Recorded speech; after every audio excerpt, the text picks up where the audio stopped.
Our next panelist is Dr. James Turner. He's the Dean of the College of Osteopathic Medicine in Hattiesburg and a professor of medicine at William Carey University. He graduated from Nova Southeastern College of Osteopathic Medicine. He's worked as an osteopathic family physician and emergency room physician in Tennessee, Florida, South Carolina, and West Virginia. Please welcome Dr. James Turner.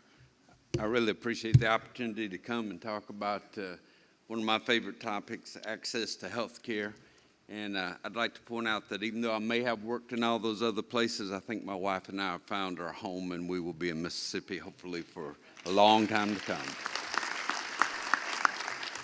come. Just some statistics here for you. Active primary care physicians across the country, about 47 per 100,000. In Mississippi, and I know you've all heard these statistics, we're about 63 per 100,000. I had a national news agency come and interview me on this topic, and they said, how is the Patient Protection and Affordable Care Act going to affect the primary care physicians of Mississippi? And I said, I don't think it's going to affect us at all.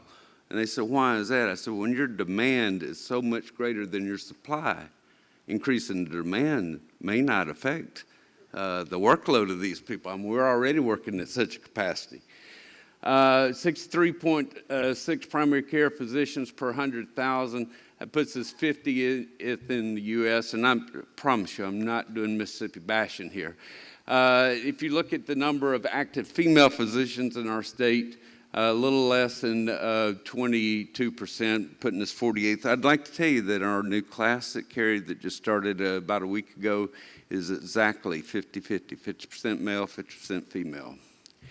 If you look at the physicians over the age of 60, there's about 26%. The good news is we're finally, we're at least in the top quartile here at 18th in the country. But if you look at those younger physicians under the age of 40, we again are 43rd in the country. And I think this is the opportunity that we've got to focus on this younger group. So what are we, how can we look at the retention rates of medical students and residents? And the governor and I were just mentioning this briefly last night. And I'd like to point out that the next set of statistics are 100% responsible for UMMC. We've not graduated a single resident yet, and we're just hoping that we can mirror the success that they've had. If you look at students who go to a medical school and stay and practice in the state, the red line represents the national average, and again, Mississippi is actually above the national average, about 4th in the nation. Our students stay in our state. UMMCs, our medical students do. If you look at students who do a residency in the state, no matter where they went to medical school, again, UMMC has done very well at retaining their residents. But if you put these two factors together, people who do their medical school and their residency in the same state, that number goes up from about 47% to about 67% nationally. And in Mississippi, it's over right at 70%, well above the national average. The mission of our school is primary care through lifelong learning using a community-based model. Now, if you don't know what the community-based model is, that means that we don't have a big shiny single hospital sitting across the street from our medical school. We are training our students in those areas where we want them to practice medicine. Also, our emphasis is on the underserved and diverse populations, not just of the state, but of the Gulf South region. Where our students come from, this is of the first 324, 107 from Mississippi, the rest from Louisiana, Texas, Florida, Alabama, and Arkansas, representing the Gulf South. The other group there all have some connection to either Mississippi or the Gulf South.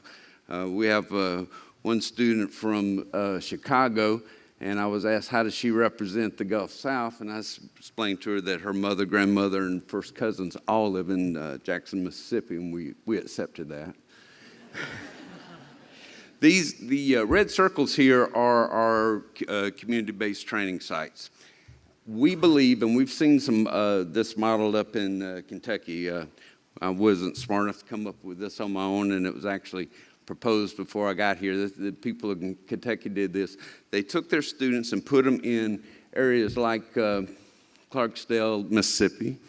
And what they found was that if the students developed a familiarity with these places, that they were more likely to go back there. These are all third-year students. They go and they will spend 1 year inside of one of those red circles, somewhat self-selected, because the other significant indicator is people want to go back to where they're from. So if we can get a circle area close to where they started out, we believe there's a greater chance that they'll end up there. And this is my shameless self-promotion slide. I hope you all know that the current reigning Miss Mississippi is a medical student at our school. Thank you very much.